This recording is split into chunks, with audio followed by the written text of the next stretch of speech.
Hey, Pardon My Take listeners, you can find every episode on Apple Podcasts and Spotify. Prime members can listen ad-free on Amazon Music. On today's Pardon My Take, we got a lot to talk about. Sports obviously stopped on Wednesday. We will discuss the boycotts in the protests in the NBA, MLB, MLS. Didn't forget about you, MLS, WNBA, esports. Yeah, professional gaming. Esports. We've all across the sports world. Do not forget about esports. We have Shams Charania from The Athletic, friend of the program. He's been on the show before, NBA reporter. He's in the bubble. He tells us exactly what's going on, what's going to happen going forward with the NBA playoffs. We have actor Danny Trejo. You probably recognize him as the badass guy in every single movie ever. We have Firefest of the Week.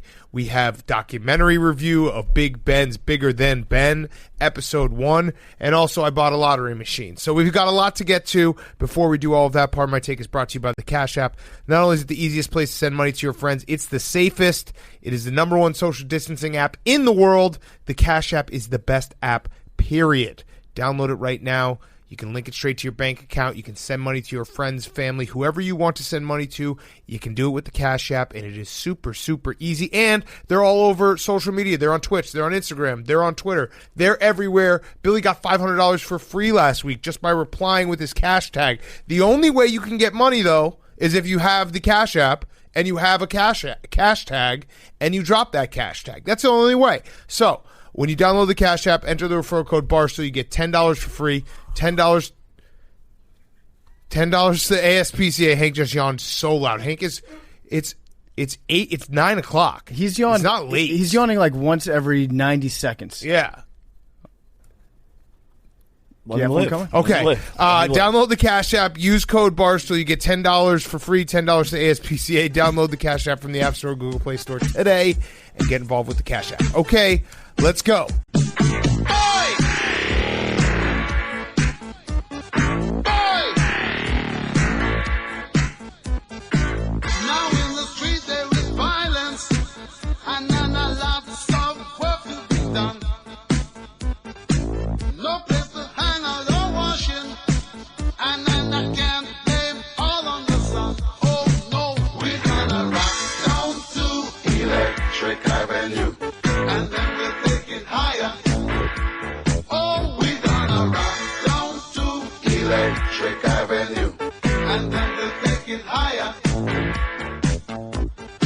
Welcome to Pardon My Take, presented by the Cash App. Go download it right now. Use code BARSTOW. You get $10 for free, $10 to the ASPCA. Today is Friday, August 28th. I have a quote for you guys. You ready? Yeah. Guess what, guys? Everything is going to shit. The world is fucking crumbling, but we have sports back, so just say fuck it and listen to Pardon My Take. That was me last Friday. Good quote.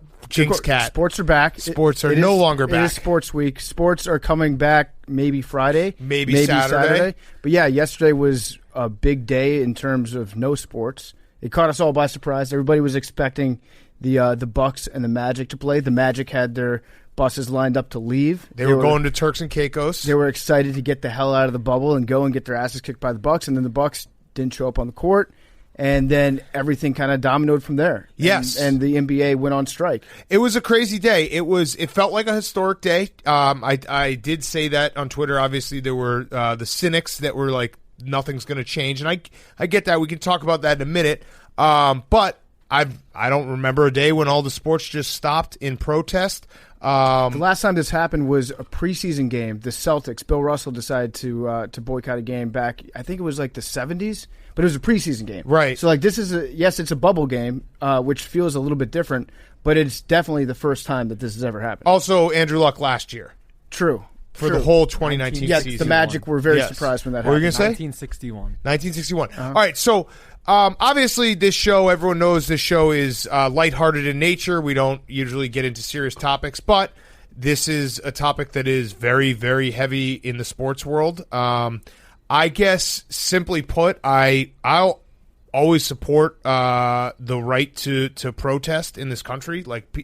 So being able to use your leverage and power to protest to try to enact change is kind of the most American thing you can do in my mind, personally. It's why this country is so great, is that you have the ability to say, I don't agree with something, I want to change something, and you can wake up tomorrow morning and it's not, Putin's put you in jail. Right. Well, that's what happens every single day when the games are being played. It's the result of like a collective bargaining agreement between the owners and the players, and the owners are like, we want to make money through the rules that are set up right now. Here's what your collective bargaining stake is going to be, and the players agree to that. But then if the players want to protest, it's their right. And people are saying like they don't have anything at stake. They're millionaires. They actually do have a lot at stake, which we get into a little bit with Shams. Like, yes, they have a great job. I think they all probably love their jobs.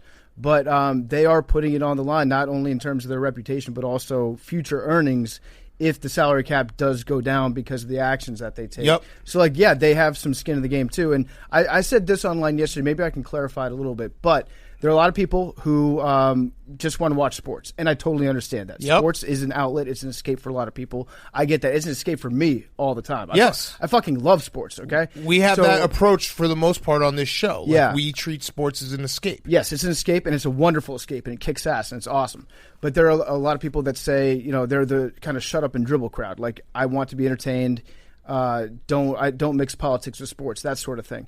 That's fine. You can think that way, but I also think that what we've seen over the last couple of months, and especially the last few years, I don't think it's ever going to go back to players not using their leverage in terms of getting into political arguments or political discussions or activism or that sort of thing. So at this point, it's like you can either stop watching sports entirely, or you can just kind of accept that this is going to be the new normal. You're not always going to agree with what the players are protesting for or all their views on everything. Mm-hmm. But I think that you're putting your head in the sand if you think that it's ever going to go back to more of the way it was when these two things didn't interact as much. Yep, I agree with that. I really comes down to this for me. I'm not going to tell a black person how to feel about this. Right. And I don't think anyone sitting in my shoes should. Right. Or that's kind of where it comes down, it boils down to. I know there are a lot of people who are hurting in this country for various different reasons from all walks of life. We're not doing well. Everything's kind of feels like the world's falling apart. 2020 has not been a banner year, to put it lightly. And I know that, people have lost their jobs and people are saying, well, athletes are getting to play a kid's game and all that stuff. I get that people have grievances and they feel hurt in different ways. But at the end of the day, I'm not going to tell black people how to feel about this, and I don't think you should either. Yeah, but I also am not going to tell other people how to feel about it too, because that's kind of the thing. If you disagree with me, that's fine. I'm not going to change my opinion on this matter. But if you think differently and you want to tell me that, that's fine. I also said yesterday that I'm not going to waste my energy on Twitter. Twitter is a broken platform for any type of real discussion or discourse. No one goes to Twitter to hear anyone else's frame of mind, anyone else. They don't go to Twitter and say, I'm going to read a tweet and now change my opinion. They go to Twitter to see the tweet that either makes them mad and makes them want to reply in anger, or they go and see in their own echo chamber and bubble and retweet it, and then they pat each other on the back, and it's all kind of bullshit, and everyone's kind of full of shit. So I'm not going to do it on Twitter. I'll say what I think here, on radio, whatever videos we do, and that's kind of it. Yeah, I know. I agree with you. I think that it's very tough to have these conversations because there is a lot of nuance, and having these types of conversations online is impossible because no matter what you say, somebody can extrapolate your point and then be like, well, this fact in this case goes against with what you're saying right now. But I think the bigger picture is the NBA players and even the ownership and players in other sports too want to see some progress made. They want to see some tangible progress made, whether that's reforming how district attorneys interact with police in terms of officer-involved shootings, that sort of thing. I think that's a noble cause, and I applaud them for standing up for what they believe. But again, you're right. The best place to have this discourse is probably not on Twitter.com. One last thing in a semi-serious way, but I get the cynic view of this thing. I totally do, because I find myself being more cynical every single passing day. So I get the response of, oh, they sat out a game, what the fuck's going to change? I get people would have that cynical view because it's hard to change things. It's very, very hard. All I'm going to say is give it a chance and let's see. It's better than saying nothing can ever change ever. I'm never going to be that person, because that person, what's the point? Yeah. If nothing in your life can ever change for the better, you should just stop living. Oh shit! So it's like this is the whole thing is like try to use whatever you can to make change. Maybe change doesn't happen today. Maybe it doesn't happen tomorrow. Maybe it doesn't happen 10 years. Maybe it doesn't happen 100 years. But at least trying is better than saying nothing will ever change. Just like give up. Yeah, I think that what the players want to accomplish is a noble goal, right? They want fewer black people to be killed by police officers, right? I think everybody can agree that if that were to happen, that would be a good thing, not a bad thing. Now it's just a matter of trying to figure out how that can happen logistically, what steps can be taken to address it in the right way. I think good for the players for using the power that they have. Again, don't know how it's going to pan out. I do know that Stephen A. Smith right now is wearing his transition glasses on TV, and that is just very, very serious looking. Stephen A. Smith. Look at that. The rosé, the blue shade. That is a man that will looks sit like you down and tell you some facts. That looks good. All right, so we've kind of talked about the more serious side. Can we talk about the funner side? Well, the positive side is for about 12 hours, Blazers in 5 became a possibility again for me. True. When LeBron James said that the Lakers weren't going to play anymore, then at that point it was like this is actually literally Blazers in 5. Yes, I am right, and I felt good about being right. But then it looks like they're going to play. Which listen, if it takes me admitting I was wrong about Blazers in 5 to bring the NBA back and have them play a full postseason, that'll be my cross to bear, and I'll be so happy. Yes, okay, that's huge by you. Thank you. So LeBron was definitely pissed that that the Bucks went rogue, right? Yes. Very pissed. Yes. LeBron, he knew that he had to make a stand during the meeting because he was like, how am I not the face of what's going on right now? And I get that. Like he is the biggest player. Yeah. He is the league, but it's all the inner workings are very listen, it's obviously a bigger than sports cause, but then it's also funny to be like the this league aspect of it. That like they're still human beings and there's still a pecking order in the NBA. Yeah. So it's funny to think about like, oh my God, like, yeah, I guess LeBron probably was mad. LeBron got a text saying like George Hill is starting this movie. He's like, who the fuck is George Hill? Right. Even though he was a teammate of his. Yeah, but still, especially because he was a teammate. Right. He's like, I thought I sent that guy to Canada. What happened? Right. I also, I did appreciate the referee walk. Yes. I was just waiting for Joe West to pop out of a bush with his white armband and be like, hey, guys, I've been trying to get respect for refs. And then they'd be like, wait, Joe, this isn't about respect for refs. He's like, oh, shit, never mind. Yeah, his refs See you guys. Matter shirt. He's like, finally, someone's standing up for the referees of the world. And they're like, Joe, that's not what we're talking about. Referees have been leading the charge on all this. They went from having the segregated black and white stripes on their shirts to blending them into a nice shade of gray. Gray, yes. So they've really been taking the start on it. I love these Stephen A. Smith glasses. They're amazing. I hope he keeps these on. Holy these are shit. Fantastic. He's great. on mute, so I don't know what he's saying, but I'll tell you, I agree with every fucking word that he says. He's making great points. Stephen A. Smith for president. He said that he would run and that he would dominate any debate against anyone, but he just doesn't feel like interjecting himself into politics like that. He's making great fucking points. Jake's trying to get it. I don't think. Get closed captioning. That's all right. It's okay. Yeah, it's actually better that we don't hear what he's saying right now. That way we can imagine the best points. Any other thoughts? I actually think that a lot of it has to do, like this all coming to a head yesterday. It's like training camp, right? These guys have been locked in a bubble for forever. They're just all pissed off all the time by now. They have to be. They have to be sick and tired. They have to be bored. They've been kept in kind of isolation. Show up soon. Yeah, families do show up soon. But right now, it's just like at the end of training camp, you just want to fight everyone. It was cool to see some sports teams follow suit. There was baseball protests, obviously WNBA, and shout out the MLS. MLS hopped in.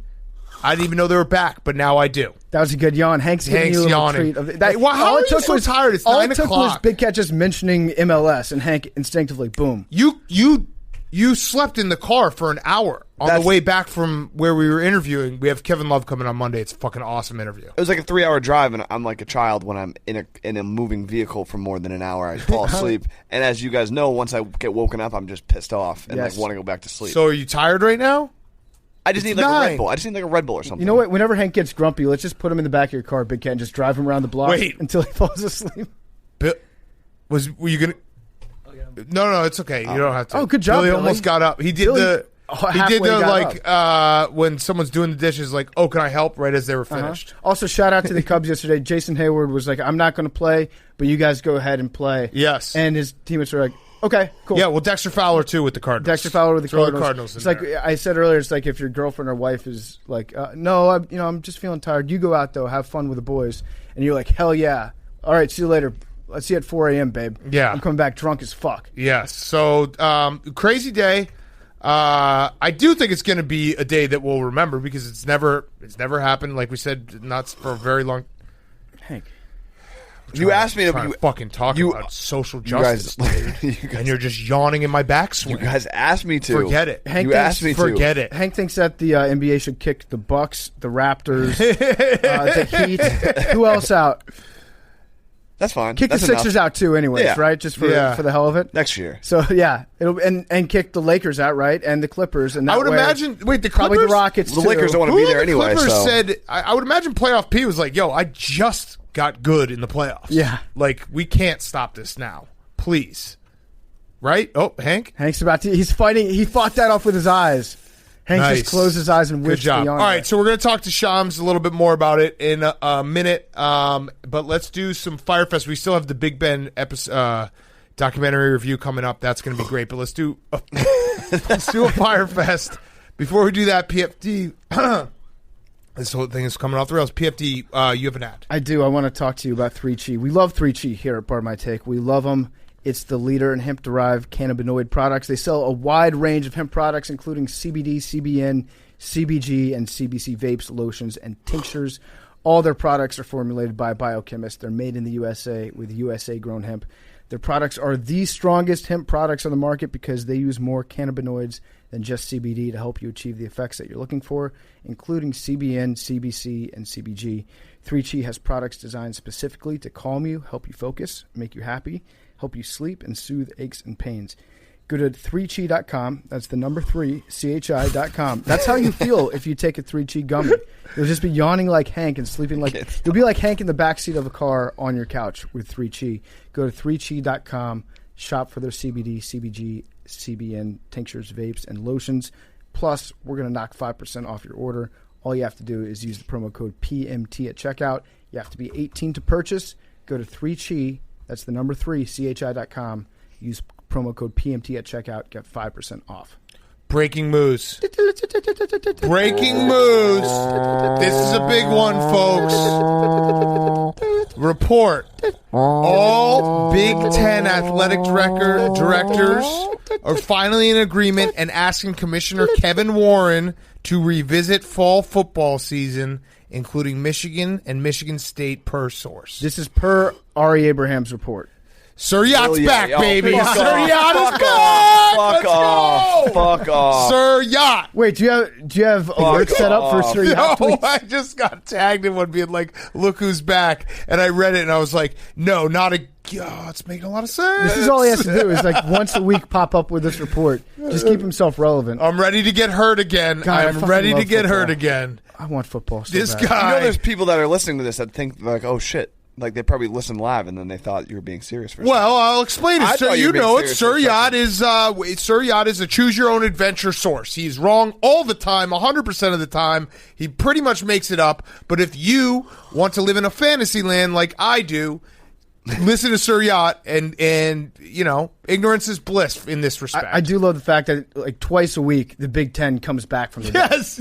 It's Schrodinger's cat conference. It's like there are some parents that are showing up outside Big Ten headquarters. That was so funny. Maybe it's back. I just heard that 2 Nebraska players were suing the Big Ten. Do it. And now the Big Ten is like shitting their pants because all their documents will be open for discovery, which I would love to see how athletic directors reach a consensus about anything. Kevin Warren, resign, sir. Resign. I'm going to start tweeting him that every day. Resign. Not resign. Resign. Isn't it spelled the same way? That's always very confusing to me. Resign. Resign with no dash. Resign with a Z. Resign, sir. All right, Hank.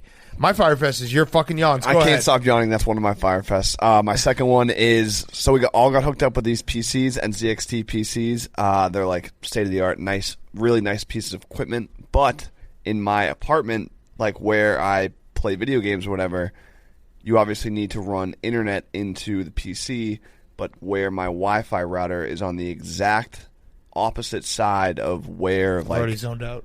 my desk is. This is nerd talk. Right And now. so I would I'm have so to run. lost. Well, I just realized I haven't been it's listening. more like girlfriend talk. Like I need to figure out a way to run 100-foot wire like across my apartment through some walls. Here's what you do. Without her being like absolutely not. Easy. Here's what you do. Just wrap Christmas lights around the wire. Christmas lights will make the inside of any apartment look elegant. Not the like green and red ones. Do the white ones. Yeah, the white ones are classic. Yeah, you can put those are real classic. Yeah, you can like. She'll think she's in 500 Days of Summer every single night. Yeah, you can like hang a giant fish above your bed as long as you stuff it filled with Christmas lights, and girls will be like, "That thing is so sexy." Nice, Billy. I would just run it between where the wall meets the floorboards. And Yeah, just put you super could also glue do that. and just get extra. I think Christmas Billy, lights talking is to Mike. No, Talking but about that goes level through. ones. That crosses doorways and shit. Will you just sneak it under? The No, you door? can buy a strip, like the little bump thing that you put in the doorway. Billy, great idea. I'm pretty good DIY. Yeah, you are. DIY. DIY. DIY. Do yourself. Driving you It? insane. Do yourself it. Do you it? Do you it, Hank? You're good at Or doing yourself. DIY. Yeah, you do yourself. Hank, just get like a bunch of like carpets. Just You're run so just close. run You're carpets so along the close. floor. You're so close, Billy. I can't like explain it enough. It's literally like the worst place possible. Okay, then do the Christmas lights idea. Yeah. You're gonna get so laid. Mm-hmm. She won't even know that there's internet in the house. Yeah, you got this, dude. It's gonna be sick. Is that it? Is that your only Firefest this week? And the yawning. And Yeah, and the yawning. Yeah, Okay. I've reached the point where I've heard Hank yawn so many times that it's soothing to me. It's comforting. Mm-hmm. That's how I know he's okay. All right, what's your Firefest PFT? My Firefest of the week is I bought a new pair of shoes, and they're sick shoes, and they're awesome, and I love them. And they make me look like I'm 5'10.5" because they have a big air bubble in the heel. Yeah. You might say to yourself, PFT, that's a sick thing. That's not a Firefest, because check these out. Look at the heels on these suckers. Yeah, you're They're wearing my- lifts. They're my new favorite pair You're of wearing shoes. lifts. The problem now is Remember moon shoes? You're Like way wearing back in the day. the the lifts. problem now is You're wearing no, dude. These are lifts. Nike Zoom 720s. They're Yes. fly. All the kids are wearing them.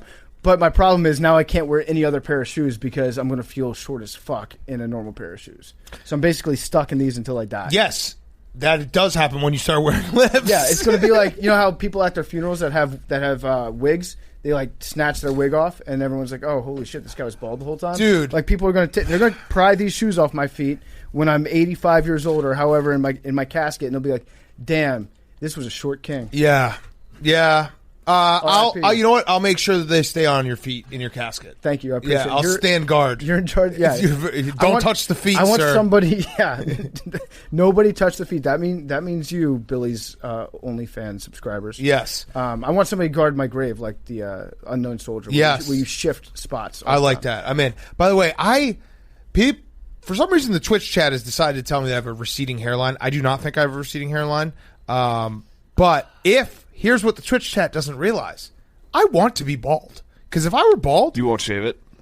No, I want to be naturally bald. Oh. If I were naturally bald, I would go and get the worst toupee ever and just dare people to talk about it. Yeah, or just be go- like, go ahead and fucking talk to me about my skunk on the top of my head. You won't. Or just embrace the horseshoe pattern. There aren't that many guys outside of Todd Reardon, the coach of the Capitals, who embraces the like wreath hairstyle. There's a niche out there for guys that have a toupee that admit they have a toupee and just tell people like, go ahead, you won't fucking make jokes about it. Yeah, and you can show up like different days of the week with slightly different haircuts. Yes! Like, oh, I'm bleached today. Yes, it's. I really do kind of want to go bald, but I have beautiful hair, so there's nothing I can do about it. All right, my Firefest. I have two. The first is Brian Urlacher was trending all day. We were Speaking out of bald guys. We were out in the Hamptons. I think his hair plugs actually went into his brain. But we were out in the Hamptons interviewing Kevin Love, so I saw it and I was like, well, got to do an interview. Gonna just ignore this for a second. Came back, still trending. The Firefest really is like. Well, I don't understand people who still at this point in time are shocked when their favorite athlete has a bad take, A bad opinion. yeah, a bad opinion. Like, oh wow, you still think like your favorite athlete because he was good at sports has good opinions. Well, it's not just that. I think it's everyone who likes a certain athlete thinks and wishes and hopes that all their opinions are exactly And their there own never opinions, are. Never that they are. match up perfectly. Yes. And in this case, I think Brian Urlacher's opinion matched up with like no one's opinion. No. Yeah, I mean, I wonder what like Lance Briggs thinks when he sees that. But I should yeah, steal a car. That's what he thinks. No, he did not steal a car. He crashed his Lambo and then reported it as stolen. Okay. Big fucking difference. But yeah, that was quite a day for Brian Urlacher. My other Firefest is I have finally got my lottery machine. So when the NHL had their ping pong snafu, I said, I need a lottery machine. $1,500 later, Alibaba via China, I have purchased my lottery machine. So we're gonna plug it in and we're gonna let it go. Just select a good. I was going to say you should put one ping pong ball in there that's like the Knicks, but have it weighted, and so it never gets sucked up. So here's what we're gonna do. So turn it on, Billy. Here's what we're gonna do. We're just gonna do a number. We'll probably do it at the end of the show going forward, but we're just gonna pick a random number, and AWLs can start betting with their friends what number's gonna be picked. What? How many balls? Just one ball. One ball. So we got it. It's on. Oh boy, listen to this thing. There might be too many balls in there. It's so exciting though. It's so exciting. Oh, it almost got number Stop it, Billy. 40. No, let it go. Let it go all the way down. Look at that.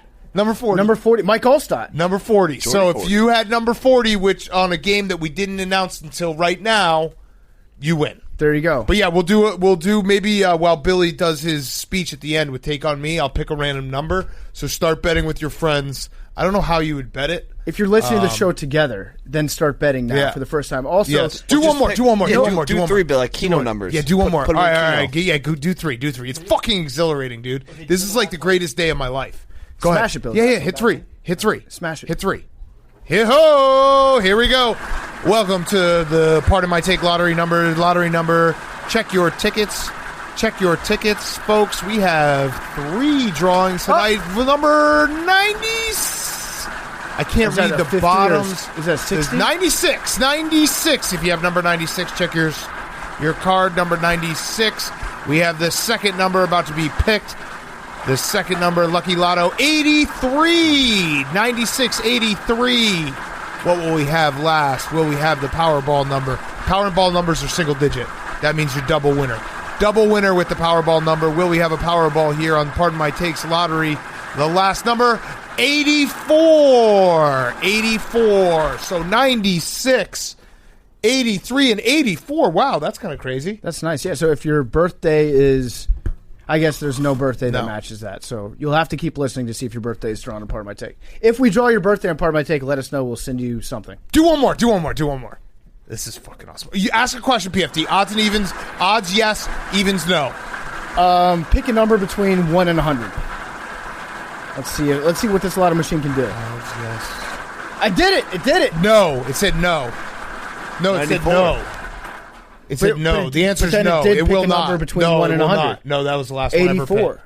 No. What was the last? No, it said no. 94. You said pick a number between 1 and 100, and the lottery machine was even, so it said no. But it also picked a number between No, 1 and 100. that was the number to say no. It was saying no. It was saying I will not. and pick it a hasn't number. picked another number since. I wonder if it'll ever pick a number between. Try to 1 pick and another 100. number. Pick another number between 1 and 100. Lotto See, it's machine. off. Wait, It's off. It's We got broken. We got to come up with a You name. literally broke it. We got to come up with a name for You it. literally broke it. wait, actually. I unplugged it, Billy. All right, Billy, go ahead. Your Firefest. My Firefest of the week is that I'm out of the feet game. I'm out. That was what? quick. You just... No, because No. it got ruined. Is this in... No, In- it got too real for me. Is this in solidarity with the NBA? Yes. Okay. Yes, I am. You're going my on feet, strike on a foot I strike. got- my feet are staying in the shoes because. Wait, what happened? because Did of- guys say they No, were going to jerk off to it? No, it got too weird. Other feet influencers started reaching out to me wanting to do collabs. Dude, that's big collabs? bucks, Hell dude. yeah. No. Okay, time out. When Little Fairy Feet Princess Time reaches out. out to you, Time that's out. Billy, you're creepy. getting Time out. rated That's by, what by the you biggest made it Billy. mobile. I don't Time out. want You know how to many be people would in die time just for that Time for them out, to reach Billy. out to them? Unfortunately, you have now become at the whims of the lottery machine. So we were going to decide if Billy has to do this or not. Okay, This is why we bought the machine. So Billy, this is final. Okay. This is final. You no, I'm not joking. Like if you disobey the lottery machine, you're fired. Okay. All right. Pick a number, and if that number doesn't come out, you have to keep No, doing it's it. odds No, and no, evens. it's odds and evens. But what are we Odds and evens. deciding? So odds will be that you have to keep doing your Billy Feetball. Evens is you can end it forever. Okay. All right, here we go. I like how Billy's thought process was like, I didn't mind doing the feet thing when there were only like 30 guys jacking off to my yeah. feet. But now that now the chick showed yeah. up. now that little Miss Feet princess wants to My collapse. guy too club is real. done. All right, so odds. What did we say? Odds that you have to do it.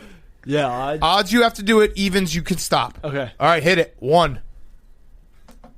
Here we go. Odds you have to do it, and you cannot disobey this. This is the lottery machine's decision. Odds you have to do it. Odds you have to do it. Odds you have to do it. 56. God damn it. Double or nothing. No, that's 95. Big Cat, that's 95. That's 95. Look at it. 95. Billy's most at 95. definitely 56. Billy has to keep his own feet All right, picks. no, you know what? I'm going to respect the lottery machine. This is why we got it. You're done. You're done with Billy Feetball. Good Billy job. Feetball is retired. Okay, that's fair. That's fair. I will respect the lottery machine. You're going to miss it. Yeah, You're you going to miss are. the It was attention. just so You easy, are. just like make $20 right before bed. Yep. Dude, actually, Seriously. There are other ways. Yeah. I give you permission if there's anyone who's got like a fucking ping pong ball fetish, you can use this. Perfect. Yeah, so start doing that on Oh, OnlyFans. I guarantee you there's definitely like some ASMR ping pong. Well, and also the ping pong, shooting the ping pong out of the vagina, those videos. Not that I've seen them, but I have. All right, let's get... Jake, do you have a Firefest? Yeah, I actually have two. What? Oh. Whoa! What was going to happen if I didn't ask? I just You just eat it?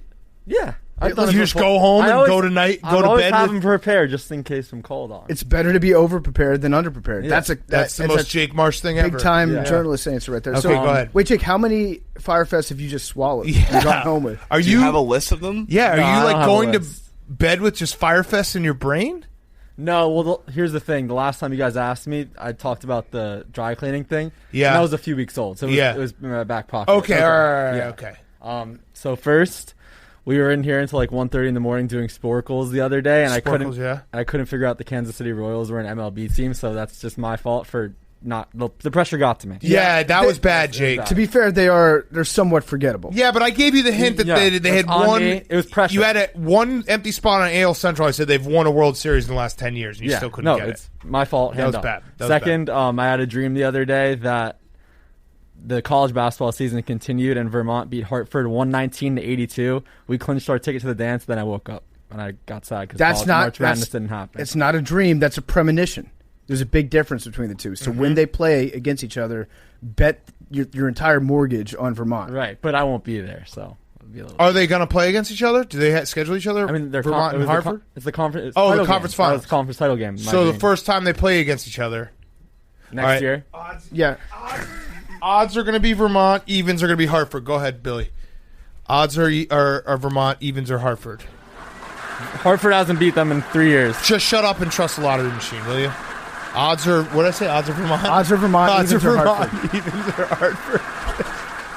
All right, we'll take Vermont. All right, Vermont. We'll take Vermont. Jake's What was it? premonition It's was correct. 35. 35. There you We'll go. take Vermont. Big All Cat, right, can you nice. do Go one more? Cats, go. Yeah, I got you, bro. Okay. I can do a million more. All right.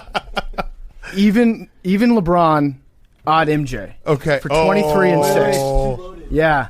No, I don't think we can do that. Yeah, one. I think we have Whoa, to. Billy, you're going to lose him. All right, hit it, Billy. Hit it. No. If the number 23 comes up, it's MJ.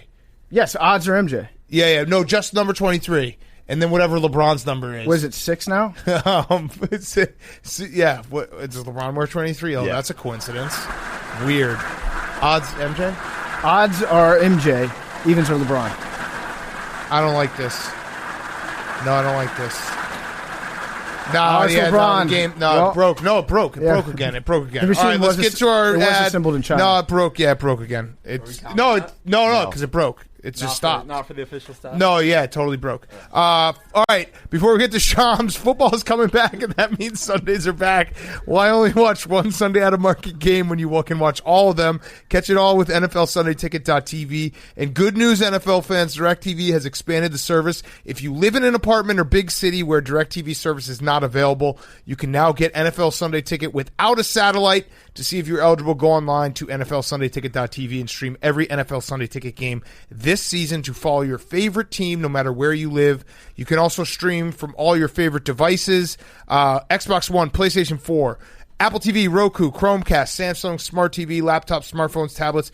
Website is NFLSundayTicket.tv. Use promo code PMT20 at checkout to save 15%. There are also exclusive student discounts available. PMT20 for 20% or 15% off. Excuse me. Go right now. NFLSundayTicket.tv. NFLSundayTicket.tv. We love NFL Sunday Ticket because that means football is coming back. NFLSundayTicket.tv. You can stream it anywhere. PMT20 at checkout. 15% off. Go right now. NFLSundayTicket.tv. Okay, here he is. Shams Charania. Okay, we now welcome on our friend, recurring guest, NBA insider and writer for The Athletic and Stadium. It is Shams Charania. Shams, thank you for joining us. We know you're very, very busy. You have been doing a bunch of different things. You are joining us live from the bubble. So we wanted to have you on because we want to better understand what's going on in the NBA, what took place the last 24 hours. So why don't we just start there from the beginning of how everything unfolded on Wednesday, and then we'll get up to present day and where we're going. Yeah, so, throughout the day yesterday on Wednesday, the sense wasn't that, any players were really going to seriously boycott. I think there was obviously talk about it. There was definitely players that were considering it, but the actualization of, going through with it was something that no one saw coming. Other players across the league, executives across the league, the owners, no one saw this coming. And so, as I reported, it really sparked pregame in the Milwaukee Bucks locker room. George Hill was the first player to say, guys, I'm not comfortable. I don't think we should be out there playing. We need to, we need to sit. And Sterling Brown, his teammate, agreed with him. Giannis Antetokounmpo was the third player, from what I'm told, that stepped in and said, we're not playing. If you're not playing, we're all going to sit. And once that happened, the Orlando Magic players were warming up. And so it was a shock to them. They intended to play. They wanted to play. But once they saw that Milwaukee sat, they ended up going back to their locker room. And that was your first boycott, and it became a domino effect throughout the league. Once you saw one team do it, even though it blindsided everyone, and that was something, that was later raised, and there was frustration toward the Bucks for blindsiding, different players around the league. But these actions don't happen if you involve everyone, because there's so many different opinions that go on, and the Bucks, obviously they took a stand. Yeah, so when George Hill decided that, he wasn't going to play, was his thought that, we're done? Because I know he had felt uncomfortable being in the bubble to begin with. Was his thought, I don't feel comfortable finishing this out, let's go? Or was his thought just we need to not play for today? From what I'm told, the Bucks only intended to sit that one game, forfeit the game. They offered the Orlando Magic a forfeit, sit the game, get 3-2 in the series, and move on the next day. But once the Orlando Magic also went back into the locker room, did not accept the forfeit, and it became a boycott. It became both teams, or a strike, however you want to phrase it. Both teams decided to sit, and it became a unifying point for everyone around the league. You had Russell Westbrook, Chris Paul. They entered their arena fully prepared to play. Russell Westbrook was going to give his quad a chance to play. I was told there was strong optimism he was going to return for that game 5, but then him and Chris Paul huddled up, and the decision was made. If one set of teams decide that they're going to sit, we have to sit as well. We have to stay unified. So after that, so we have all 3 games get canceled yesterday in protest, and then last night it seemed like basically all the players in Orlando got together? Was that, maybe can you walk us through what happened there? Some of the players, all the players, whatever you got from your reporting, got together and had a heated discussion on what they were going to do going forward. Is that right? Yeah. So Chris Paul, I'm told, is the one that called this 8 p.m. meeting last night in Orlando. Got most all players. I mean, I haven't heard of a single player that, marquee players especially, but you had rank and file players, ended the bench players. Everyone showed out to this meeting, and the environment was, basically it was an open forum for discussion. One of the first things that came up was, Milwaukee, why did you guys, in a way, go rogue and blindside the rest of us? Like, you should have given us a heads up. We could have planned. We could have prepared. We could have done a joint thing. And from what I'm told, Kyle Korver was one of the guys that had to answer first. And he said, listen, guys, I apologize. We should have been more communicative, and we should have told you guys. And from there, it sparked a lot of tense moments. And you had players calling out the Bucks. You had different guys, coming out and giving their thoughts and their feelings.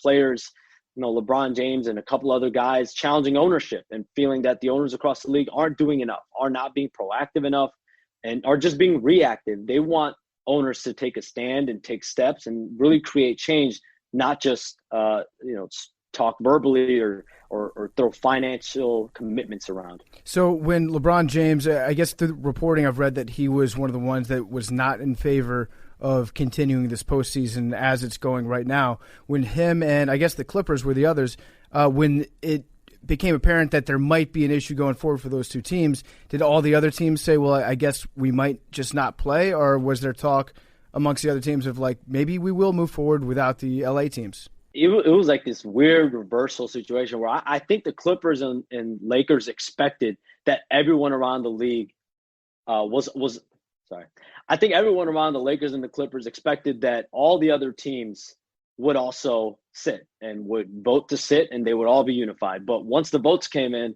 the Lakers and Clippers were the only two teams that had voted to boycott the rest of the season. And so then the argument came to, what are we doing here? If we're not unified, we have two powerhouse teams that are electing not to play or are making their poll or their vote not to play. And Udonis Haslem of the Heat was one of the key figures, I'm told, that led a moment and a segment of that meeting after the vote, and basically was like we need to come together. What are we doing here? What are we really going to do to create change? And if the Lakers and Clippers aren't playing, why are we all here? How will the season go on? And at that point, or shortly thereafter, LeBron James exited the meeting, and the Lakers and Clippers weren't far behind. The rest of the players stayed in the room for a little bit before departing into the night. I'm told meetings went from 4 to 5 in the morning before the 11 a.m. meeting on Thursday. Okay, so this might be a question you don't even know the answer to, but I think a lot of people are wondering, the protest, like from my perspective, I support the protest. Obviously, I think that's the most American thing you can do, is protest peacefully in any manner and try to use your leverage to enact change. What exactly are the changes they are looking for? Like, what's the actual action, and has that been formulated?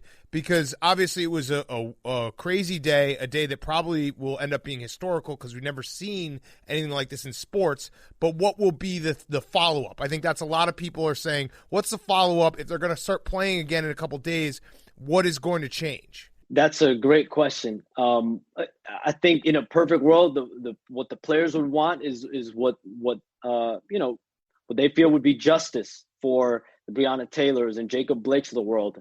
That's in a perfect world, but that doesn't happen overnight. That's what they were told by the Attorney General of Wisconsin, Josh Call, when they got a hold of him on Wednesday night, that there's a process that needs to play out. That's what they were told. And so I think these players would love to enact just quick changes, but as you guys know, it doesn't necessarily happen like that, based on city and state governments and the federal government. It just doesn't happen like that. So if you can't do it overnight, then you can't, if the players can't fully control the uncontrollables, how else are they going to enact change? And I think this is their way of sparking the dialogue, trying to spark them and the owners. This call, in a lot of ways, this call should have happened the first week of the bubble, guys. Like, they should have gotten on a call with all the owners right as they entered the bubble and hashed things out and gotten everything on the table. But it took, all these different events occurring, the Jacob Blake shooting and just the emotions running high. And that's what led to this owners meeting that took place today as well. Yeah, I think when you see the video of a man getting shot 7 times in the back, and then the following night, 3 people getting shot, and you can't look away from it. The video is right there for everybody to see. That's what makes people, really feel like they need to take action. And I'm with Big Cat. I agree. I think that peaceful protest is the best thing, the best way that you can go about doing these. And I get the sense that from the owner's side, they in theory agree with their players. They want to support their players. At least a lot of them do. But it also is going to take, a big, deep gulp from all those guys that are in ownership positions to be like, okay, I'm going to have to sacrifice some of my money and some of my equity in the teams that I own in order to support my players. Have you gotten the sense that the owners are on board with this 100%, or behind the scenes are they frustrated?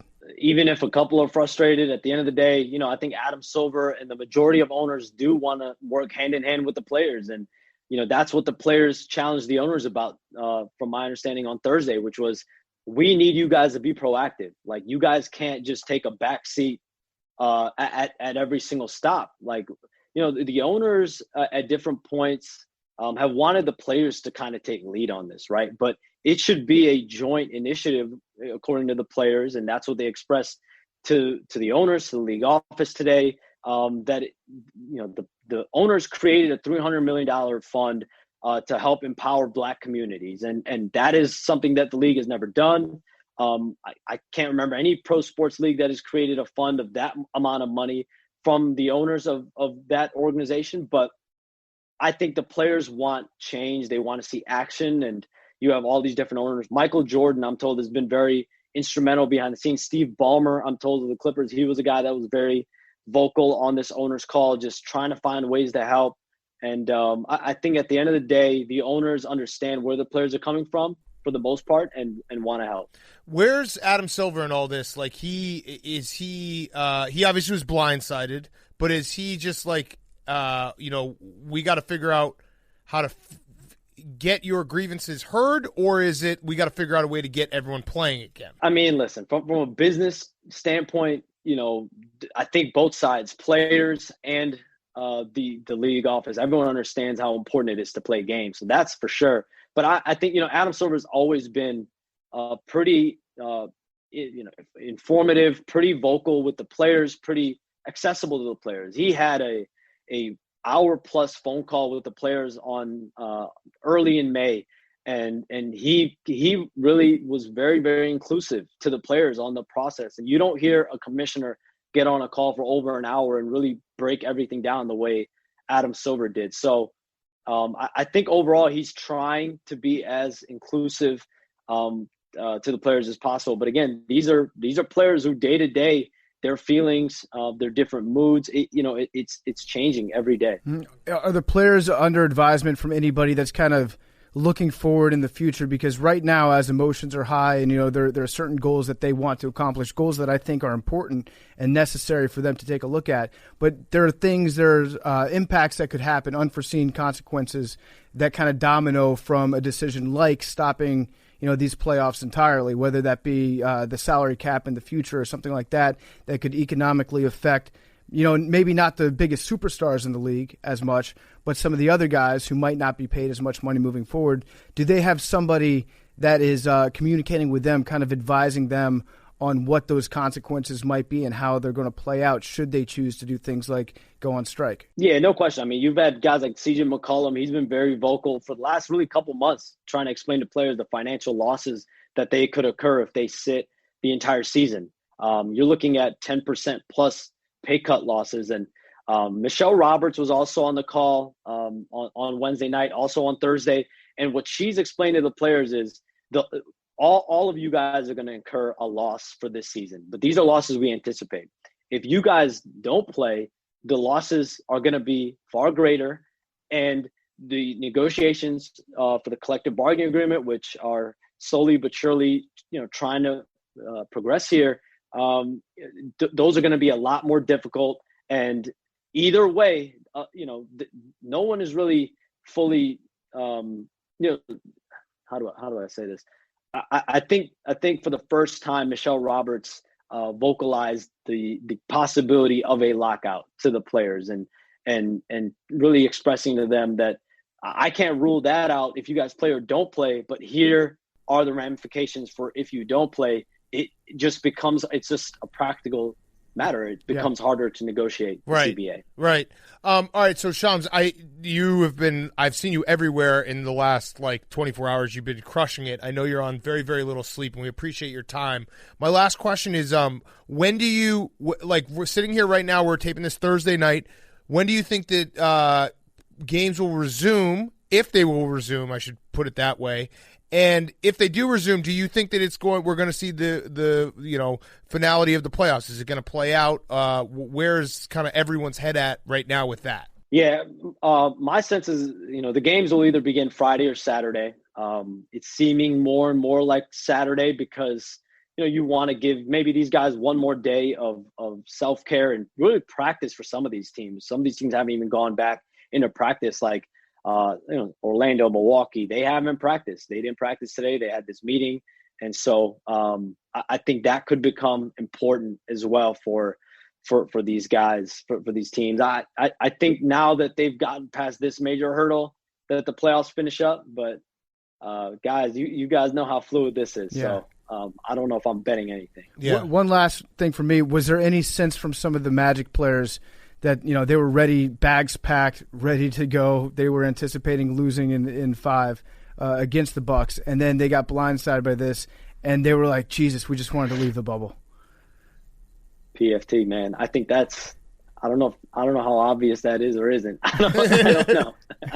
I don't know. I mean, listen, let's just put it like this. I think that they fully wanted to play that game and get that game out of the way. And, not only just them, but there was talk emotions were so high, guys, that there was talk throughout the bubble that, what if I leave? What if I leave? What if I, what can I do to get out of here? So many emotions, so much being said in the spur of the moment that I think, having a night to sleep on it probably did everyone a bit of good. Cool. All right. Well, thank you so much for your time. We did also see there was maybe a Twitter, I think it was a screen grab of LeBron playing Madden last night. Can you say that was not true? I do not have knowledge of that situation, but I can check and get on. No, it's okay. That's okay. That's Twitter. Twitter gets crazy in these moments. So, and the new Madden came out, so people were trying to claim he was on Madden. I don't think he was. I think I reported that he had exited the meeting, walked out, and then not 15, 20 minutes later, someone sent me a text of that tweet saying, LeBron left the meeting to go play Madden. I mean, hey, to each their own. I mean, in the bubble, that's probably a very fun activity. Yeah. Yes, that's true. That's true. Athletes are just like us. We'll say it's not confirmed. We don't think he did. But when you have Madden going on, the new Madden coming out, and then everyone being trapped at home right now, you'll probably get those rumors. Shams, thank you so much, man. We really appreciate it. And good luck the rest of the way in the bubble. Guys, appreciate you as always. Thank you. Take care, man. That interview with Shams was brought to you by Simply Safe. Here's the thing about home security companies. Most will trap you with high prices, tricky contracts, and lousy customer support. So while there are a ton of options out there, there's only one no-brainer, and that is Simply Safe. What sucks about ordering home security systems? Well, there can be a long contract that you can get yourself involved in that you don't necessarily want to adhere to for the duration of it. And sometimes you have to let some pretty shady people into your home that will install your security system, sometimes making you feel less safe. Well, Simply Safe has everything you need to protect your home with none of the drawbacks of traditional home security. It has an arsenal of sensors and cameras to blanket every room, window, and door tailored specifically for your home. They have professional monitoring that keeps watch day and night, ready to send police, fire, or medical professionals if there's an emergency, and you can set it up yourself in under an hour. Just peel and stick the sensors exactly where you need them. No technician required, and there's no contract, no pushy sales guys, no hidden fees, no fine print. All of this starts at just $15 a month. That is so cheap, just $15 a month for home security. I'm not the only one who thinks that Simply Safe is great. U.S. News & World Report named it the best overall home security of 2020. And best of all, you can try Simply Safe today at simplysafe.com/PMT. We're going to toss in free shipping and a 60-day risk-free trial. That's 60 days to try it in your home, plus free shipping. Nothing to lose. That's simplysafe.com/PMT. And now, Danny Trejo. Okay, we now welcome on a very special guest. He's been in a million movies. He has a new documentary out, and he also has a taco. Let's say this: a taco. He's going to be a taco titan very soon because you have taco restaurants and you're going to keep building them. It is Danny Trejo. Great to have you on. Thank you. You have your Rams hat on, so let's start there. What we are Go Rams. Yeah, we're a sports podcast. What do you think about the Rams this year? You move over. They got it. They're going to do it. They got that new stadium. My cousin that did 38 years in prison, and while he was there, he learned electrical, and right now Scott Butnick got him out of prison, and he's working on that. So I got to see the inside of that, and it is. You know what? It's going to be like the 10th wonder of the world. Yeah. Amazing. So, it's unbelievable. A little birdie told me that back in the day, you used to sneak into the Coliseum and to Dodger games. So how are you going to sneak into this stadium? I don't have to. I don't have to anymore. But you know what's so funny? Because they didn't have the kind of security that they got now.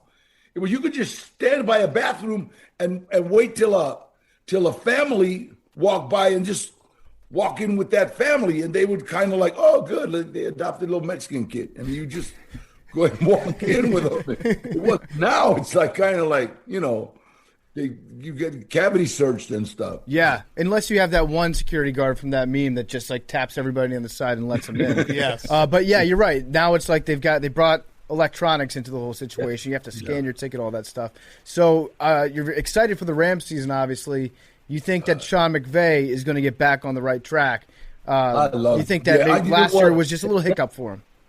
Hey, we got the only coach that looks like he just got out of high school, okay? Mm-hmm. I mean, it's like, and if you watch him on the sidelines, it looks like he's playing sandlot football. Because, okay, go. So I love him. I met him. I met most of the team. They're all just unbelievable, man. Yeah, I think it's gonna be an interesting year in LA. So it never even occurred to you to root for the Chargers. Well, you know what? It's like I'm a LA fan. So I like the Lakers and I like the Clippers. I like the Rams. I like the Chargers. I'm an LA fan, and I'm born and raised in Los Angeles. Uh-huh. So if wherever my teams go, that's where I go. It's going to be fun if the Chargers and the Rams play in the Super Bowl. I'm going to watch one half, and then I am going to streak naked across the field to the other side. I like it. Everybody will see all the tattoos I got. There you go. What's your favorite tattoo that you have? You know what? The one on my chest was done by a guy named Harry Super Jew Ross, and he did it. We did it in prison, right? So it's that big Mexican lady, and it was funny because you get prison tattoos, but you think you're getting out. Well, I didn't think I was getting out. So I put this monster on my chest. If I would have thought I was getting out, I'd put a little, like Tweety Bird or something. Right. Right. So it made me famous, made Harry famous too. Love it. So you, when I introduced you here, I said you've been in a million movies, and I wasn't really joking. There's a stretch there in your career where you were in like 10 movies a year. How do you keep that straight? How do you keep it straight? What you're promoting, what you're in, lines, all that stuff. I mean, that's very, very impressive how many movies you've been in. Most of my lines, the first 5 years of my career, I played inmate number one, literally. Right. I never had a name, inmate number one. And the directors all knew that I had this big tattoo. So every time I walked on set, Trejo, take your shirt off and say something prison-y. Okay. So and then I get paid. So it was like I was, inmate number one or bad guy or cholo dude, but I was, I was making a living. In fact, the first time I ever got interviewed, because I was getting a little famous, I this girl fresh out of interview school, She said, Danny, don't you feel you're being typecast? And I didn't know. I said, what do you mean? She said, well, you're being, she was a little Mexican. You're being stereotyped. And I said, as what? And she says, well, you're always playing the mean Chicano dude with tattoos. And I thought about it a minute.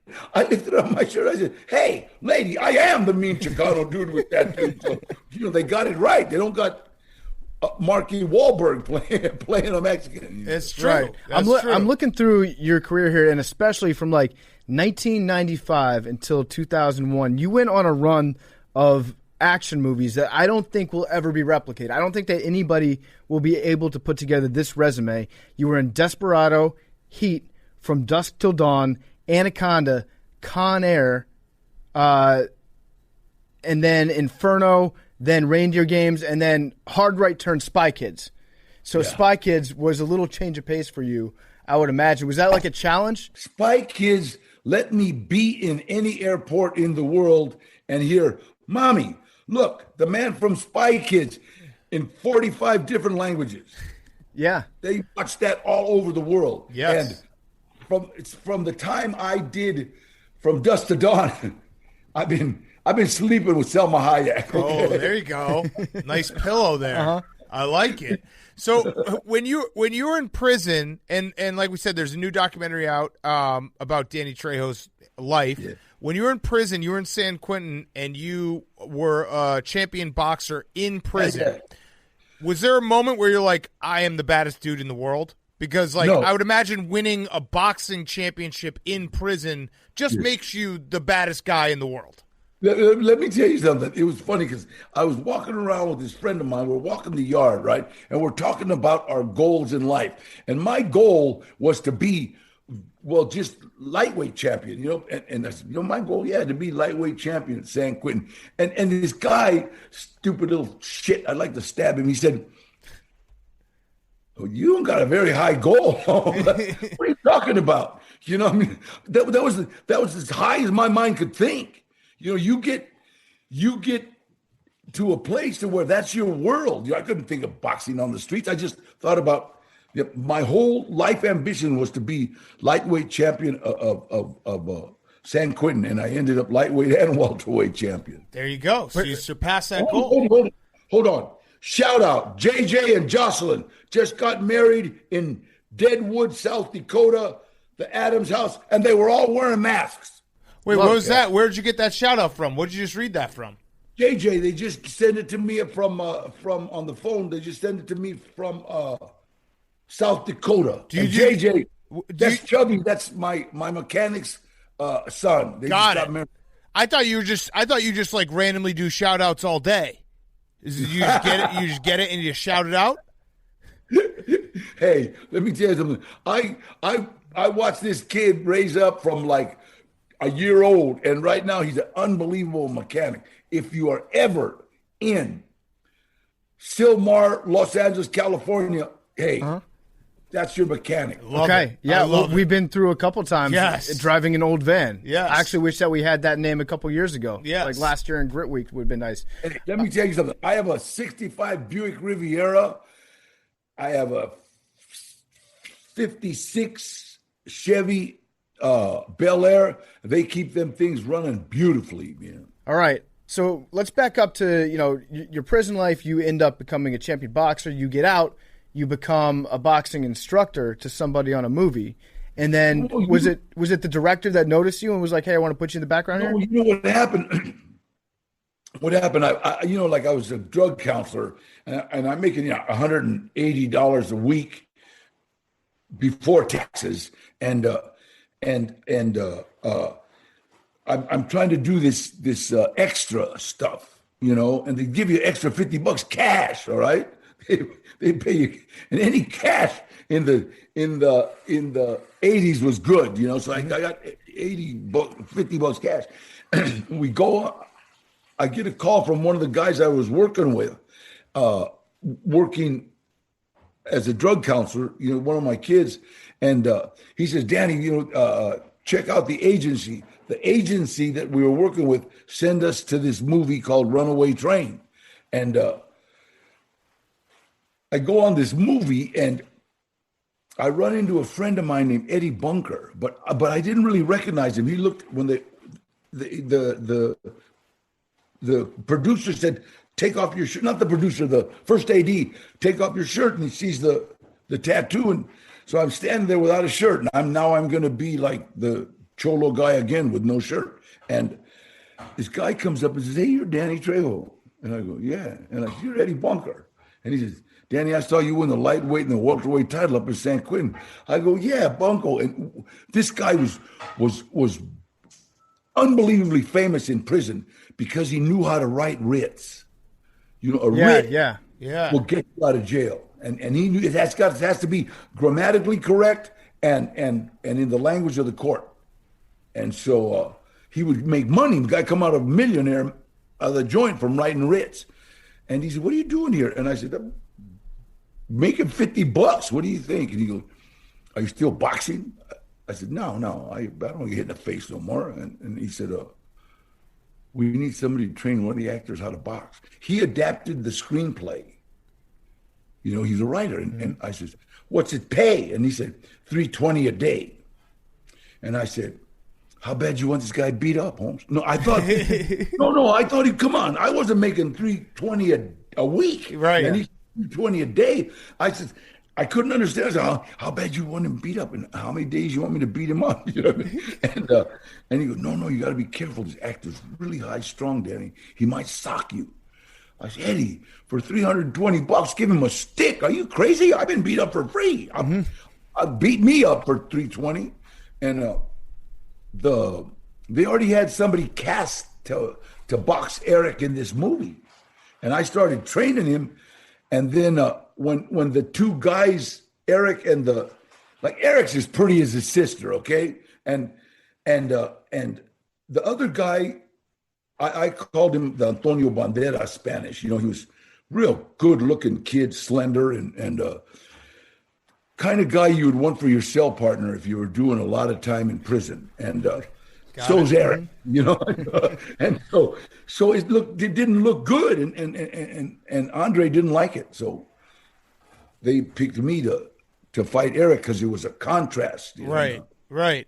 So and then that was your first acting gig. Now, all the acting gigs and you talked about it, you know, being somewhat typecast. Is there ever a time where someone's like, "Oh, there's Danny Trejo, like, do something badass, like, be a badass"? Like, you know how comedians like, "Hey, go say something funny." Do people expect you to, like, be this mean badass guy when they meet you in real life? No, people are pretty respectful in real life.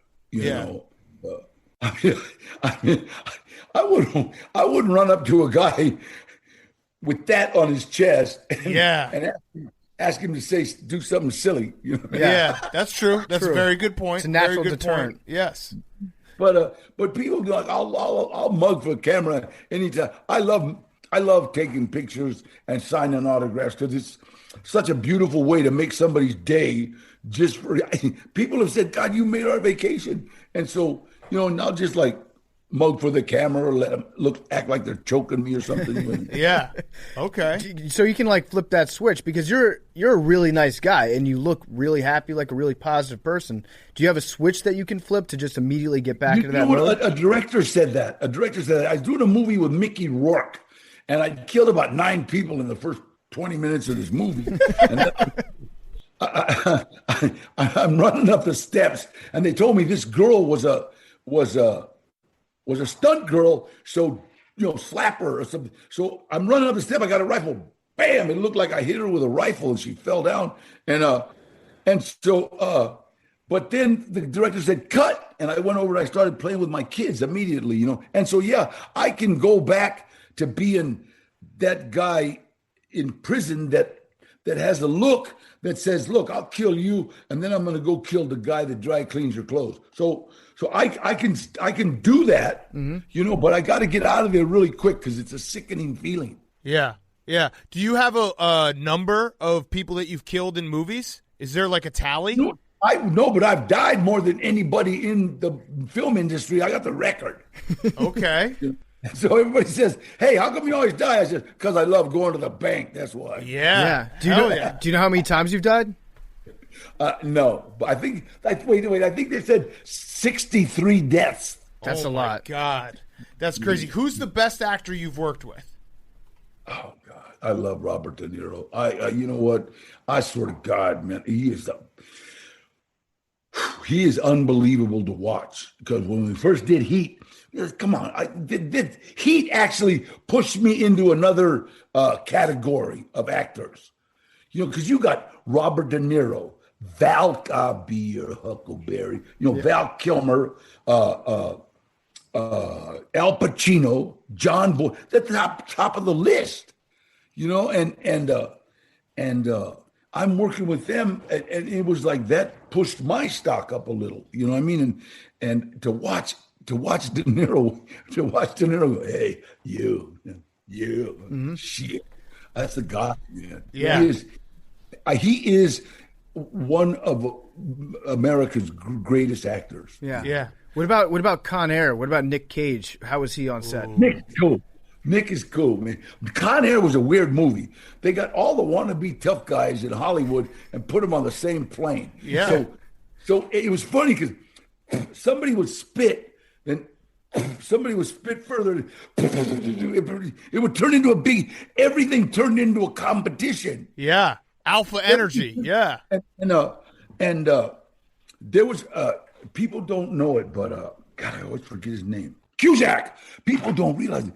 Cusack is a bad mother. People don't realize it. His sensei is Benny the Jet. Benny the Jet was 5-time world kickboxing champion, right? And him and Chuck Norris are like the real. If you ever want to shut up, Jean-Claude Van Damme, who's the other tall guy? Steven Seagal. Steven, if you ever want to shut them up, just mention Chuck Norris. Yeah. Yeah. Wait, so do you think that John Cusack could beat up Steven Seagal? No. Oh, God. You don't realize it. Benny the Jet is John Cusack's sensei. And I watched John Cusack bend a heavy bag. You know the heavy bags that are the bags that are all the way down? Yeah. Yep. The tall ones? I watched him kick one and bend it. I go, wow. So that means broken ribs, broken legs, broken arms. He will break anything he kicks. And because he's being taught by Benny. And it was funny because every lunch break, Benny would come get me and take me away. You know what I mean? And I go, what's up with you, Benny? He said, look, I grew up with Benny's older brother, Mondo. That's who taught Benny. And come on. I said, what is it, man? Why we got to sit by ourselves? We'd always sit in his dojo on the set of said, because, Danny, you grew up with my brother. I know you don't play well with others and you're not a good sport. And these guys all want to find out who got the biggest dick,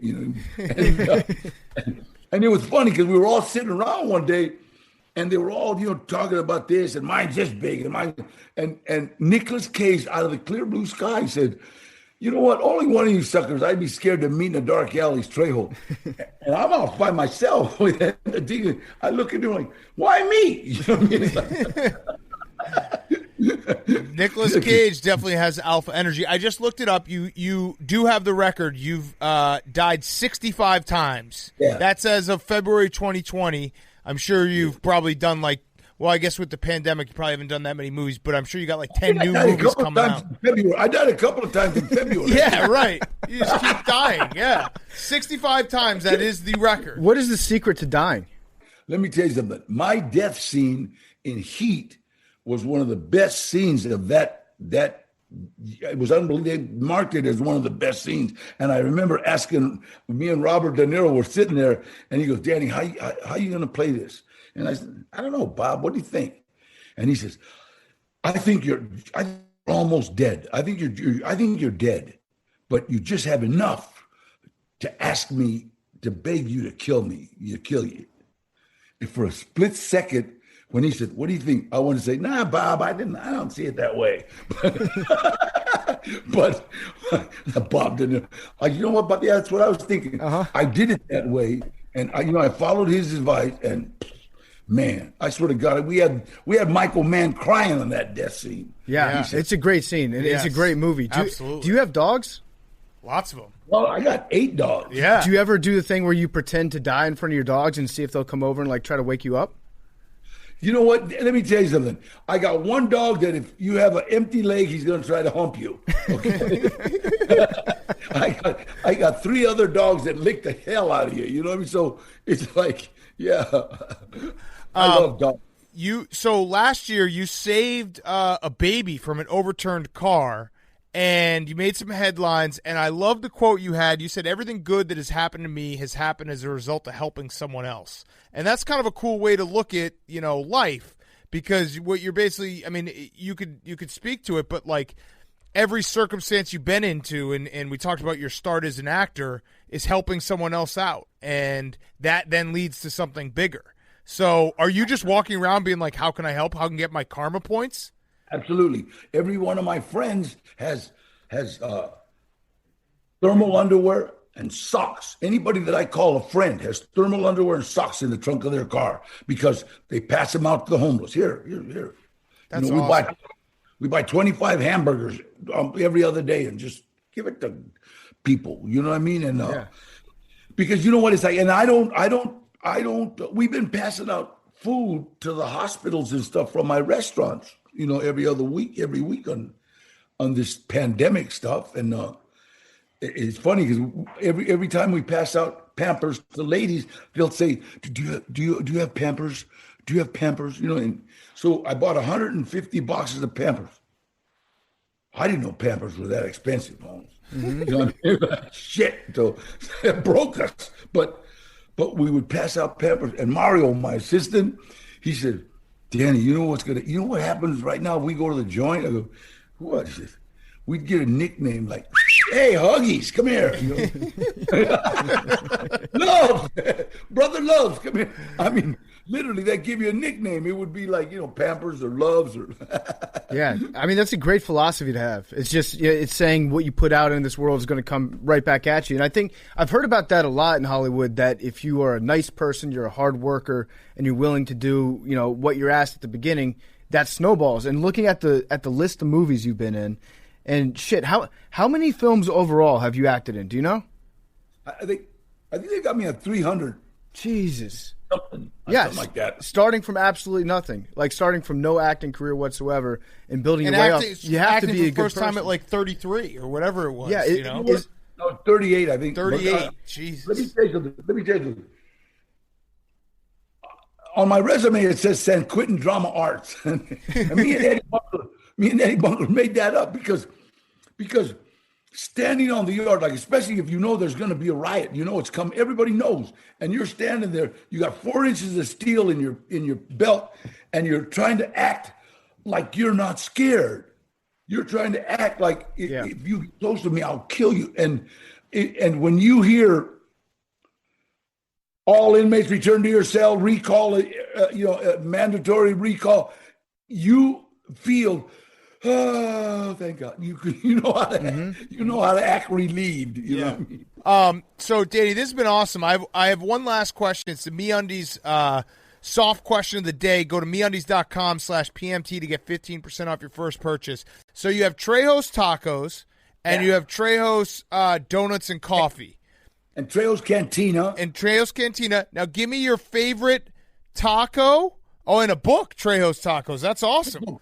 Cookbook of all our recipes. Favorite taco and favorite donut. By the way, that's like the best combo. If you had to own a type of restaurant and be like, I'm going to own a taco shop and a donut shop, that's pretty damn good. You know what? I told you, everything good that's happened to me has happened as a direct result of helping someone else. Yeah. I got Trejo beer, too. Oh, wow. Hell yeah. You're like Mike Ditka. Just put your face on anything. Did I read that you do? Yeah, and I don't drink, but everybody tells me that beer is really good. But let me tell you something. My agent, listen to your agents. Do what your agents say. My agent wanted me to do this movie. It was called Badass. No money. They didn't have no money, right? It's a no-budget movie. That means they give you a lunch. I got a chance to do a movie over here for about 60 grand. And I said, let's do this little movie. No, Danny, you know what? Listen, this is good. This is be really, really good. I said, no damn money. And I hate smart women. Anyway, so she says, so we do this movie, Badass. Damn thing turns into a trilogy, right? I mean, three times on money. And then, but on this movie, I met a producer named Ash Shaw. And he saw that I eat good food. I don't eat bad food. I won't eat processed food. I eat good food. And he asked me, Danny, why don't you start a restaurant? And jokingly, I said, Trejo's Tacos. We did Badass, Badasses, Badass 2, and then Badass on the Bayou, Danny Glover. And when we did Badass on the Bayou, he brought me a business plan, but it was thick. And I don't read anything that doesn't have 4 killings in the first page. And so yeah, come on, it's like action or nothing. So I gave it to that smart lady agent, and I gave it to my secretary, and they both said, smart women, they both said, hey, this isn't a bad idea, Danny. They're not asking for $100 grand up front. They're not asking for any kind of just.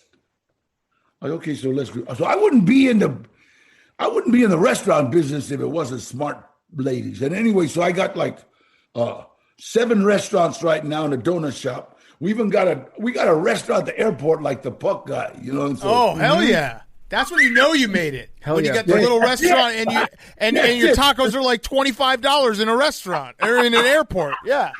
Yeah. Fuck you for making me pay so much money for your tacos in the airport. But yeah, that's when you've made it. So it's like that's when you made it. And it's like I go there because I check on them all the time, right? And I just go there just to like, hey, Paco. We got one too. Yeah. Are you doing an ice cream place too? We have ice cream in our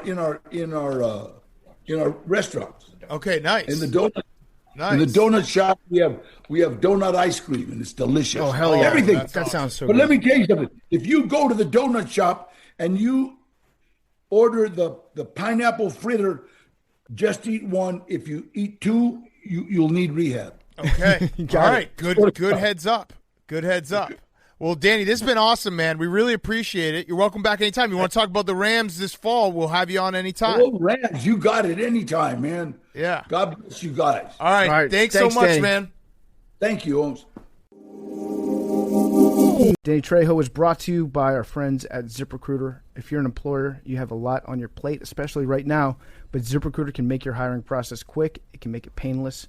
For example, Cafe El Toro's COO, Dylan Miskowitz, agrees he needed to find a director of coffee for his organic coffee company, but he was having trouble finding qualified applicants, so he switched to ZipRecruiter.com/PMT. ZipRecruiter doesn't depend on candidates finding you. It finds them for you. It's got technology that identifies people with the right experience. It invites them to apply to your job, so you get qualified candidates fast. Dylan posted his job on ZipRecruiter and said he was impressed by how quickly he had great candidates apply. Washington Capitals. I know a lot of the people in the front office there listen to part of my take. Go to ZipRecruiter.com. Find a qualified head coach. None of this weird and mess. I want an actual head coach. I want another Stanley Cup. We want another bite at the apple. Only way to do that is by using ZipRecruiter. So go to ZipRecruiter.com/PMT. That's what Dylan Miskowitz did. He posted his job on ZipRecruiter, got candidates extremely quickly. He used the candidate rating feature to filter his applicants so he could focus on the most relevant ones, and that's how Dylan found his new director of coffee in just a few days. With results like that, it's no wonder 4 out of 5 employers who post on ZipRecruiter get a quality candidate through the site within the very first day. So go to ZipRecruiter.com/PMT. That's ZipRecruiter.com/PMT. ZipRecruiter, you can try it for free, the smartest way to hire. By the way, I in my Firefest when I was talking about how I disagreed with Urlacher, and I don't know how people can still think that their favorite players think like them. Matt Forte just released a statement like basically calling him out, and now I'm like, oh, Matt Forte, I knew I always loved him. And then I'm just doing it again. Then he's going to be like, he'll just tweet something like, the Cubs fucking suck. I'll be like, this fucking guy. Yeah, exactly. 5 years from now, he's going to be like going on a rant like in favor of Wayfair. Yes. So, wild day on Twitter. Look how tall everywhere. I am. Look how tall I am. Yeah, you are pretty tall. That's actually... I'm really tall. That's like, you're not... Everyone knows you're not your normal height. Billy, come stand next to me. Everyone knows you're not your normal height. Look at this. I'm almost as tall as Billy now. What's up, short stack? All right, you can get down. Yeah, those are lifts. You're wearing No, they're not lifts. These are Nike lifts. Zoom 720s. They're lifts. Let me see them. Look at Let me this. see that. Those are not lifts. Let me see that. Let me see one. My friend, these are... Do we have that box cutter? These are standard... I'm going to fucking these pop are standard this bubble airs. right now. Listen, every basketball player in the world wears these. All right, let's do... We got Billy's list. Billy, you got a list? Yeah, I got a list. Where's your list? It's right in front of you. We're down to one sheet. It's double-sided. It's front and back. Okay. Billy's number one topic of the day is Barbie with Hulk muscles. There's an attractive Russian woman who can lift more than 200 kilograms. That is the biggest story in the news, according to Billy. Yeah. I love it. That's good. Then the Bills cut Steven Hauschka. Roy Jones might drop out? That sucks. So I was really excited for that fight. I like this as Billy's number 3 here. He said that Roy Jones is thinking about withdrawing from his highly anticipated bout, but then he said that Billy never said why he was thinking about dropping out. It's right underneath. What does it say? Well, if they change the date of the fight. He doesn't like to change a date? Yeah. Oh, he's just like, is this like an, what is it, astrology? Yeah. Is it an he's not astrological thing? A Libra? I almost said astronomy. That would have been wrong. I think he has plans for November. Talking to the mic. All right, let's finish up the show. Let's get everyone I going. I actually like this topic on the back here. NYC to London air bridge reportedly being discussed by U.S. and UK. I like that. Like you can drive from the United States to England over a bridge. Like a giant air? A giant bridge? Or are you talking about an airplane? That's also an air bridge. I'm not exactly sure, but it just sounded cool, so I put it in. No, that's cool. definitely an airplane. I'm right? in Dude, favor that's of like an the Concorde. Why'd they stop doing the Concorde? It just blew up once or twice. Yeah. You got there so much faster. Yeah. Air bridge. If there was an air, you know what could happen? John Madden could drive over there to announce all the London Jaguars games because he doesn't fly. What is an air bridge? Just, you know what, scientists? Just remake the Titanic. Just build another Titanic. Put God himself could not sink the ship on the bottom of it. Run the exact same route and be like, fuck you, God. All right, I got it. All right, here we go. Oh, what did you say? No, I'm just saying, build another Titanic. Yes. Yeah, they did. They are. Are they? Yes. Good. I think they're building a Titanic too. And build a Jurassic Park, everyone's just too. waiting for it to fall. So an air bridge between London and New York to enable travelers to sidestep quarantine is being discussed in top-level UK-US government talks. The Telegraph understands, and then I have to pay for the article. Wait, so they're going to build a bridge to help us get past COVID? I would imagine that this bridge would probably take longer than a month. I'm going to find a free article. I had no idea what it was. It's just air bridge. Air bridge. Well, Big Cat's looking up. Oh, it's just okay. Dad, come on, Billy. It's officials are starting a plan for regional air bridges that would allow visitors from low-risk areas such as New York City to cross the pond to Britain. It's essentially just people want to go get their fucking meat pies in England. Well, check out the last story. That one's good. R. Kelly in solitary confinement following jailhouse beatdown. I'm fine with that. Yeah, shit rocked. He did. Sweet. That's pretty cool. Yeah, that is actually cool. I am incarcerated. Got my face lacerated. There we That's go. Yeah. Pretty fly. He should get beat up. My all right. head took a beating like it got masturbated. Let's finish the show with Bigger Than Ben. Bigger Than Ben. Yes. Episode 1, Big Ben's documentary. Now, before we get to it, Jake, I had tasked you. I thought it would have been hilarious because we pulled this up, and it turns out it is true. He is making a documentary. I just love the fact that, someone in Big Ben's camp was like, hey, man, Last Dance, Brady's making documentaries. I think LeBron's got something out. The hot thing to do right now is to make documentaries. And then Big Ben was like, I'm in.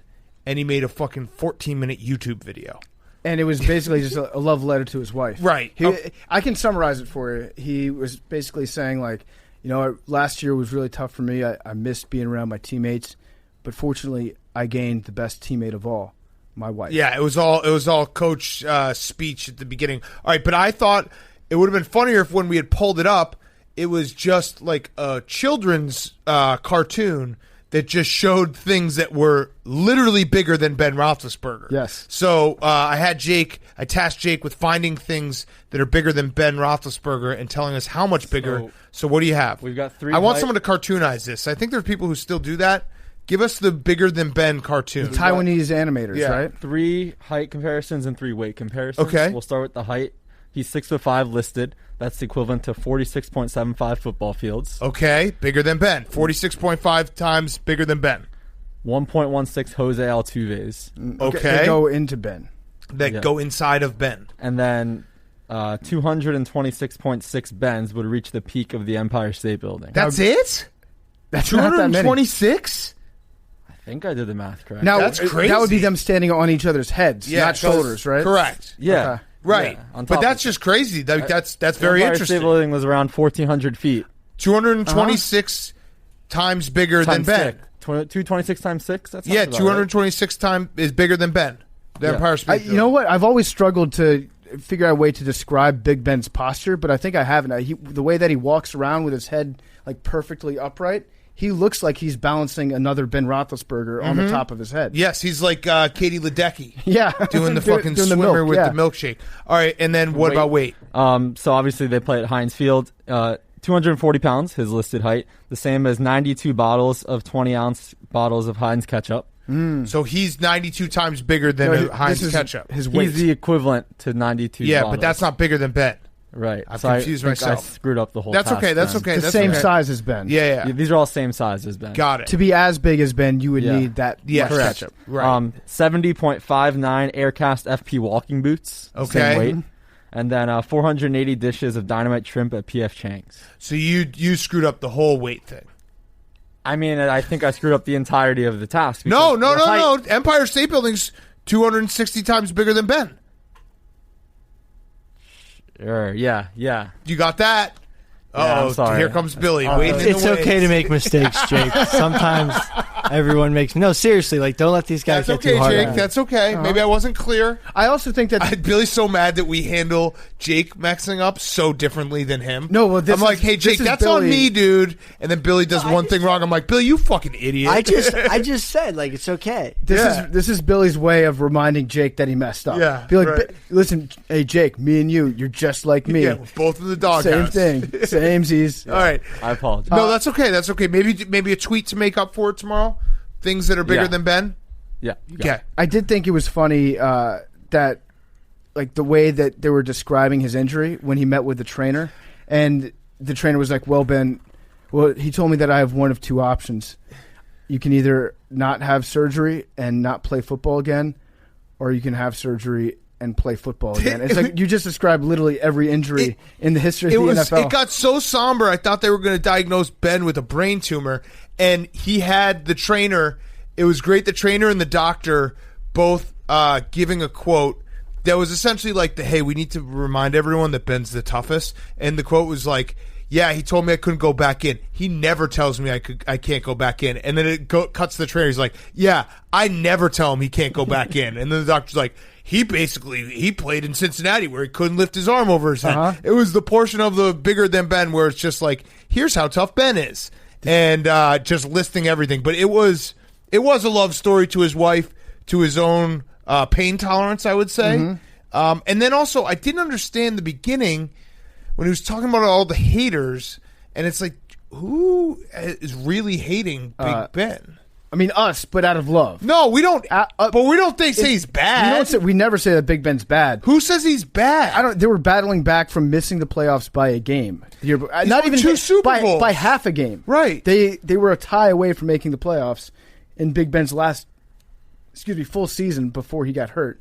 And so there was a season full of doubters and haters. Well, that was the summer of like AB and Le'Veon, right? Right. Like when they both left. Yeah. So maybe we did. Maybe this was a story with a target audience of 4: me, you, Le'Veon Bell, and AB. Yes.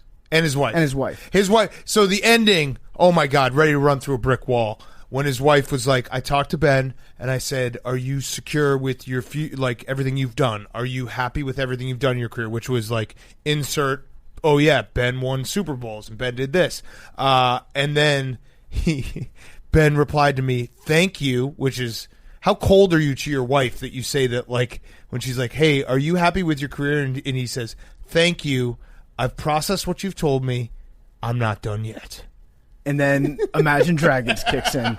Next week on Bigger Than Ben, he works out for the first time in 12 years. He doesn't shave, and he gets surgery, and we're going to find out. This will probably, second episode of Bigger Than Ben will probably be the we've never seen an injury like this episode. Oh, for sure. It's like 3 out of 5 ligaments are gone. Holy shit. This is how the most human players body would have works. asked me to just either cut it off or kill them on the spot, Yeah. but not Ben. I also think that there's a big part of this where Ben was like, I'm in the best shape that I've been in my entire adult life. Wearing an Apple Watch. I lost a lot of weight. Yep. So can we make a documentary of me in a T-shirt right now? Yeah. Just so I can like memorialize this period of my life before I put on 40 more pounds in October. Yes.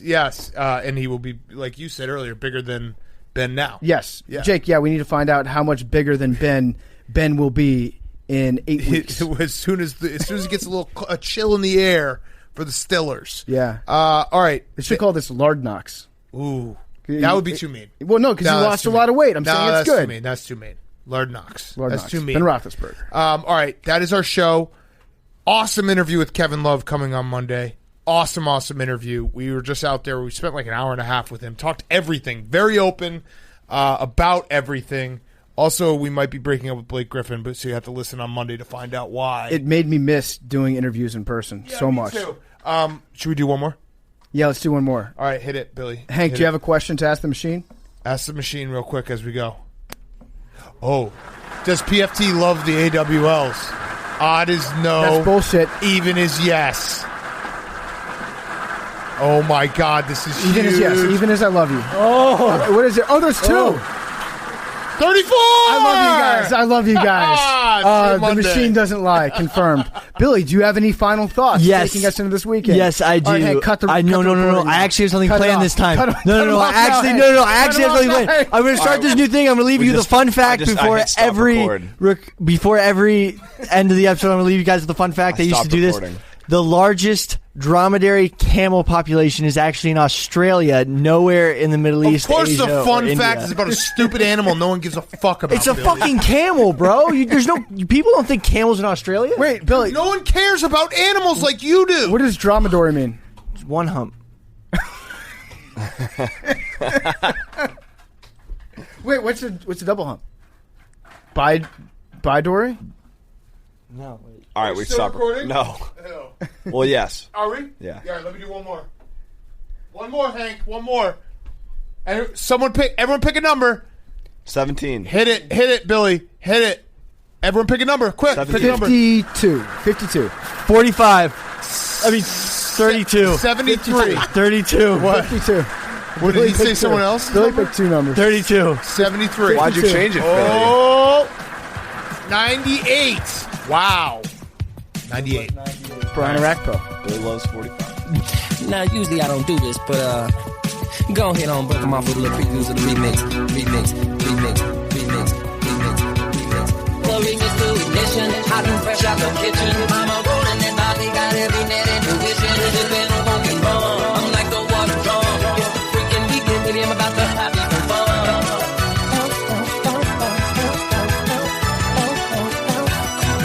Now, I'm not trying to be rude, but hey, pretty girl, I'm feeling you. The way you do the things you do reminds me of my electric too.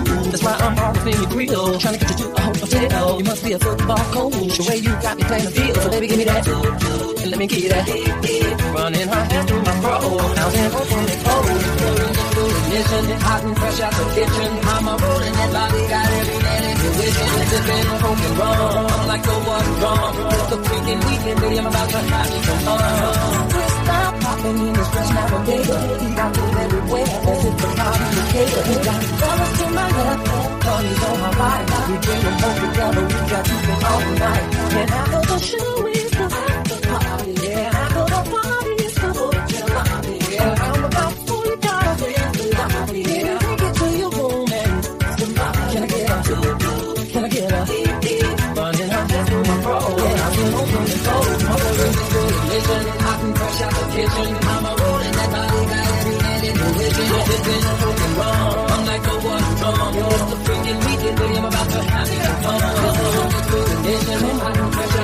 I'm a rolling that body, got every man into whipping, zipping, poking wrong. Like the one drum, the freaking weekend, baby, I'm about to have it so fun. Hurry up and let you know I'm there, 'cause I said I'm there. I don't show you, cause I'm loving.